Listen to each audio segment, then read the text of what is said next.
रेड्डी हटाओ, तेलंगाना बचाओ, रेवंत रेड्डी हटाओ, तेलंगाना बचाओ, रेवंत रेड्डी हटाओ, तेलंगाना बचाओ, रेवंत रेड्डी हटाओ, तेलंगाना बचाओ। वद्दुरा नायना, ఓటుకు నోటు పాలన, वद्दुरा नायना, ఓటుకు నోటు పాలన, वद्दुरा नायना। ఓటుకు నోటు పాలన। జై తెలంగాణ। ఈరోజు మూసీ నది పరివాహక ప్రాంతంలో మూసీ ప్రక్షాళన పేరుతోని ఈ ప్రభుత్వం చేస్తున్నటువంటి విధ్వంసం పైన శాసన మండలిలో బీఆర్ఎస్ సభ్యులందరం కూడా మేము రకరకాల అంశాలను రేకెత్తించడం జరిగింది। కానీ ప్రభుత్వం దేనికి కూడా జవాబు చెప్పకుండా తప్పించుకోవడం అన్నది అత్యంత బాధాకరం। కానీ మేము సంధించినటువంటి ప్రశ్నలతో ఈ మూసీ మీద ఉన్నటువంటి కన్ఫ్యూజన్ అంతా పోయే విధంగా శ్రీధర్ బాబు గారు ఒక్క మాట మాత్రం ఒప్పుకోవడం జరిగింది। అదేమంటే 4100 కోట్ల రూపాయలతోని ప్రపంచ బ్యాంకులో రుణానికి మేము అప్లై చేసినటువంటి మాట వాస్తవమే అని చెప్పారు। మరి ప్రపంచ బ్యాంకులో రుణానికి పోయినప్పుడు డిపిఆర్ లేకుండా ఎట్లా ఇస్తుంది ప్రపంచ బ్యాంకు అని మేము అడిగిన దానికి మాత్రం ఆయన సమాధానం దాటవేసిండు।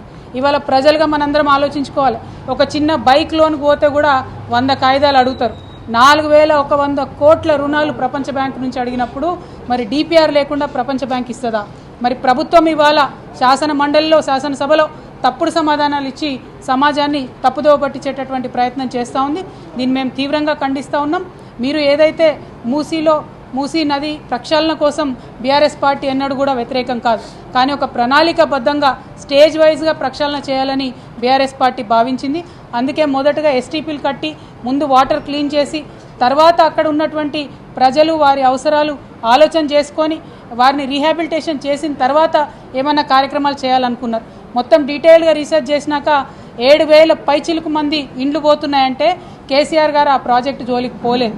ముందు క్లీన్ చేద్దామని ఎస్టీపీల జోలికి కేసీఆర్ గారు పోయారు, కానీ రేవంత్ రెడ్డి గారి ప్రభుత్వం 7000 మందికి ఎఫెక్ట్ అవుతుంది డైరెక్ట్గా అని తెలిసినా దాదాపు 15,000 పైచిలకు మందికి ఇప్పటికే మార్కింగ్ చేసినా ఏమాత్రం కనికరం లేకుండా వారికి ప్రత్యామ్నాయ గృహం వసతి కూడా కల్పించకుండా మరి బుల్డోజర్లతోని ప్రజల మీద పడడం అన్నది చాలా దారుణమైన విషయం। ఒక పక్క ప్రజల్ని ఇబ్బంది పెట్టడం, ఇంకొక పక్క శాసనసభలో శాసన మండలిలో తప్పుడు సమాచారం ఇవ్వడం, ఇవి రెండు కూడా ప్రజల్ని మభ్యపెట్టేటటువంటి కార్యక్రమాలు। వీటిని బీఆర్ఎస్ పార్టీ తరఫున తీవ్రంగా ఖండిస్తూ ఉన్నాం। మూసీలో పేద ప్రజలు ఎవరైతే ఉన్నారో వారికి చిన్న ఆస్తి నష్టం కూడా జరిగినా బీఆర్ఎస్ పార్టీ ఊరుకోదు, మీ పక్షాన నిలబడి పోరాటం చేస్తుందని చెప్పి ఈ సందర్భంగా తెలియజేస్తూ